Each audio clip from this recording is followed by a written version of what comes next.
Okay, last time we went on a trip through Nostalgiaville to see which video game makes you really feel like you can do whatever a spider can. So let's move on to Web of Shadows, shall we? I can't skip this one, can I? No! There was also Spider-Man 3, the game. We don't talk about that one. Ever. Except for right now. I originally planned to review the PS2 copy until I found out how embarrassingly stripped down for content it was. So I spent about $18 getting a PS3 copy so I could have a credible review of this in full. I'm not gonna bitch about 1/3 of a game as if it's a whole product. After playing both, I immediately noticed that Bruce Campbell's amazing tutorial section is just so dull in the PS3 version.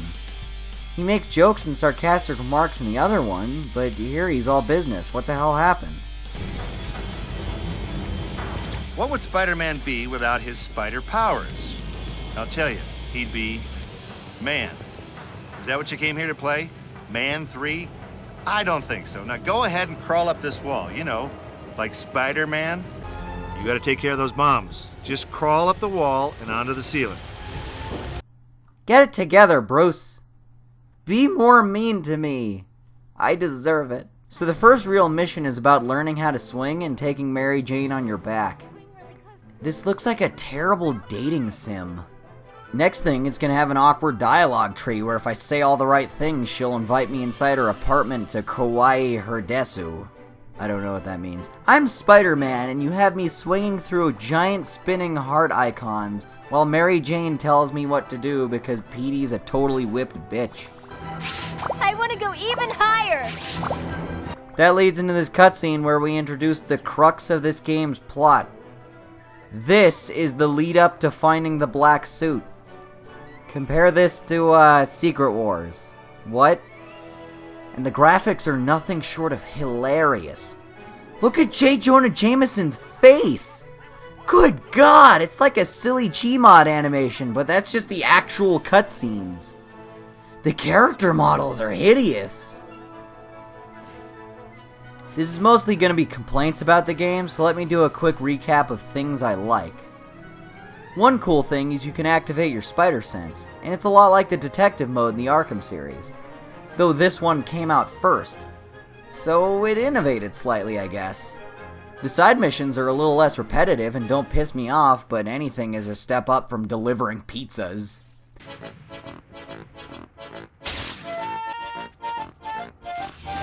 Just in time, I'm starving. There are combat tours and races, but those aren't fun enough for me to want to actually do them. I'm not required to either, so I just don't do like half the side activities. I like the ones where you have to take pictures of stuff for the Bugle, because it doesn't require me to have to be good at punching and kicking people. I like that New York is well modeled and feels like the right size in comparison to Spider-Man. It's a very lively city, and it feels like stuff is going on everywhere. It's not quite Liberty City, but it's fine as far as environments go. A big selling point for this game was the fact that hero work spills down into the sewers and subways. So there's more variety from the buildings. I like that you can go down in the sewers and it's all totally modeled. It makes the city feel more dense. Now on to things that suck, which is a lot. The swinging is just... I feel so slow, it's like a chore at the start.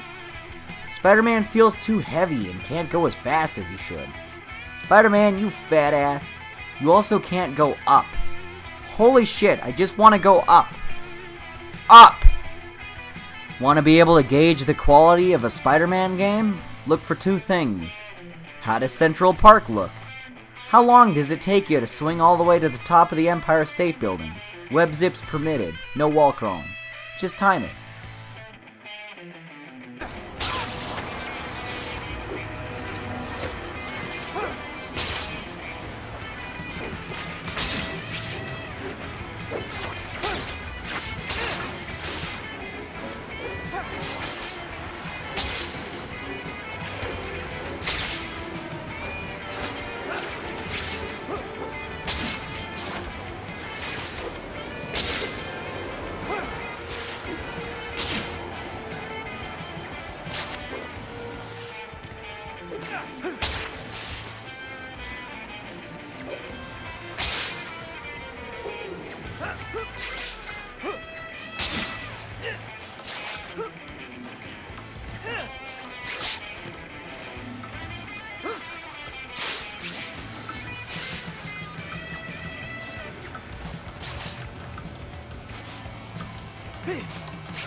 Good lord.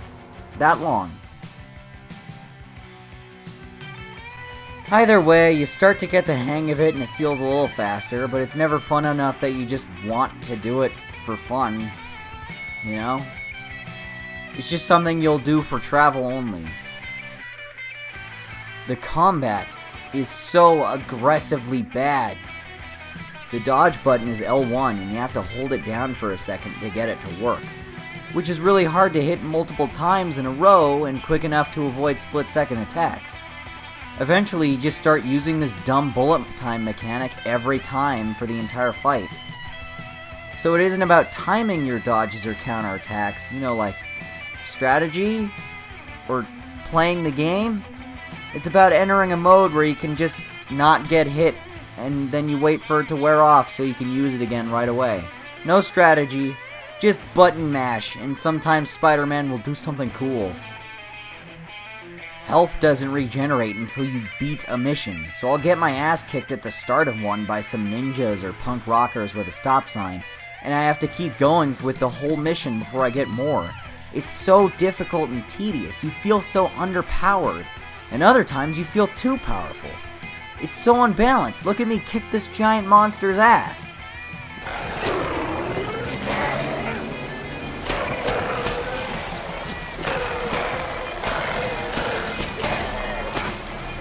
What a punk. And the sound effects are so dull. It's this tiny noise that sounds like someone putting down their backpack too quickly.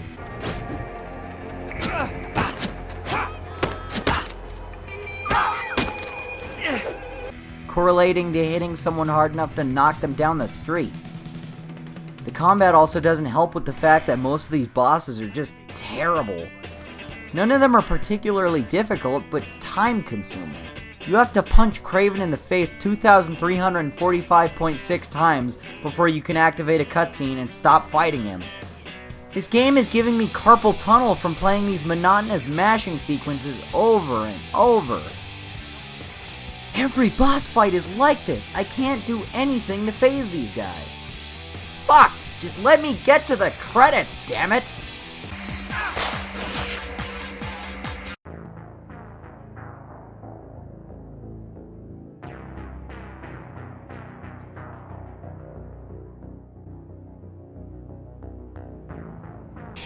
I think one of my biggest problems is the fact that this doesn't bring anything new to the table. It's really just a mess of stolen ideas and very little new things beyond the spider sense, but you rarely ever use it, and they substitute QuickTime events for genuine gameplay in a lot of scenes.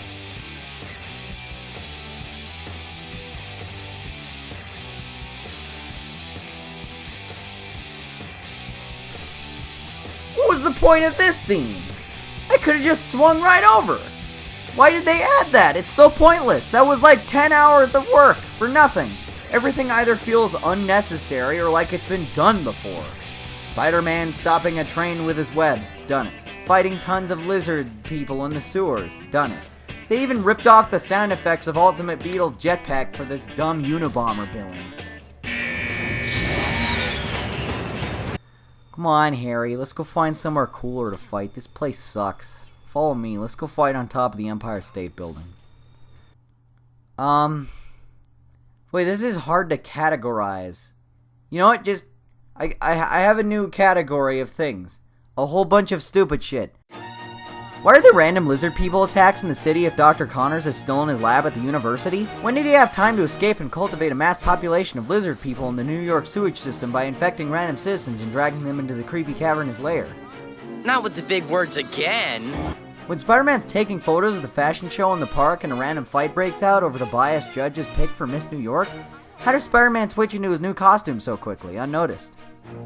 Does it not cause a public outcry against Spider-Man for beating up a bunch of unruly models in public?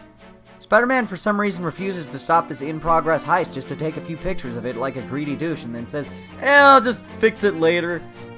This!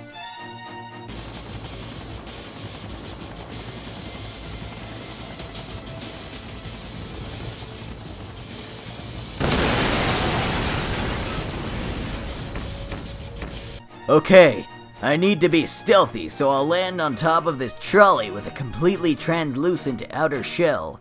They'll never see me up here! So Dr. Connors is being hunted by Calypso and Craven. You following? Okay, they chase him into this power station from the sewers, and I'm about to go after them. But after I walk into the room where all three of them should be, it's just Connors by himself as a 19-foot tall kaiju that spits acid with an energy shield around him that protects him from all kinetic force. I have so many questions about this. The biggest being, why? Okay, I guess I should talk about the story at some point. This game almost ignores the two before it, and has no sense of continuity. Rhino and Scorpion were in the previous ones, but it acts as if these are new characters. So that's pretty lame and poopy and makes me mad and stuff. The plot of the movie is here, minus the dancing and crying, and they completely cut out the part about Sandman killing Uncle Ben. Instead, Spider-Man just gets the black suit out of nowhere and immediately murders Sandman 4 minutes later with no justifiable cause. The plot of the movie wasn't great, but at least there was a modicum of emotion in that scene. Here it's just, wow, black suit is rad! Better go kill someone right away! And by the way, there are 42 missions in the game. You get the suit on like number 25. This was the whole point of the game, and I have to wait until I'm more than halfway through to use it. And all it does is give you this rage meter that you can do extra damage with when it's full. All you get is that and a moveset that's barely different. The black suit is completely malignant. It doesn't even make Peter evil, he just says things that are weird and overly aggressive, but not necessarily wrong or mean. The only prey truly worthy of my talents. I've waited so long for this moment. Yeah? I'm waiting to knock that smirk off your face. So eager. Good. Unless, of course, he's talking to Mary Jane. That's when he becomes a total prick. You've hardly said 3 words all night. Is everything all right? I figured you were talking enough for both of us. Peter, what's gotten into you lately? Nothing that's stopping your gums from flapping wouldn't solve. That's right, Petey. You tell that abusive spouse of yours who's boss. She's not gonna get away with taking advantage of you as a taxi service anymore. Thanks for coming. You're so much faster than a cab. Made it with time to spare. Thanks for the lift. I'll see you later. So yeah, therefore he swings too quickly and makes Mary Jane mad, I guess. He gets butthurt about it. So he visits the church from Daredevil to get rid of the thing that makes him way better at crime fighting. Oh, and Eddie Brock. Eddie Brock has no reason to want to destroy Spider-Man other than he punched him once. He didn't knock him out or hurt him, he just gave him a little love tap. Then took away his falsified pictures of Spider-Man committing a crime. Eddie's career is fine, his reputation is fine, he's capable of supporting himself financially.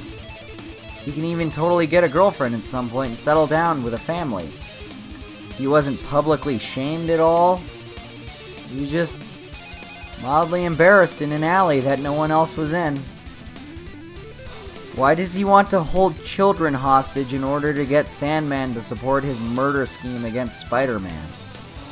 Also, this game doesn't cover that Sandman is still alive or why he steals things, or even that he has a daughter. But we should care for some reason. Because it happened in the movie, right? Venom is this. Freak? I'm the freak. Have you looked in the mirror lately? Now, let's talk about how we're going to destroy the spider. Do I need to say anything else on it? It seems pretty self-explanatory, you know. I usually have more of a conclusion or an analysis on this stuff, but this story is so dumb I can't write anything intelligent in response. It just gets so much wrong and plays like a mess of derpy animations and weird writing. The gameplay is tedious and painful, and there isn't any redeeming factors. I have no huge thing that I can remember as a good point, or a fun mission, or a nice detail. The best way to describe it is just that this game is an awkward train wreck, and I recommend everyone play it for comedy purposes alone. This whole thing is a hilarious farce. What's the magic word? Ow! I was thinking please, but whatever. Everyone needs to experience this weird mess at least once in their lifetime. Oh, that was fun.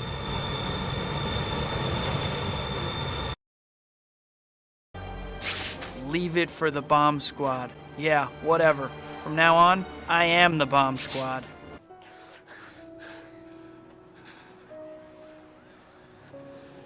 Who are you? The bomb squad.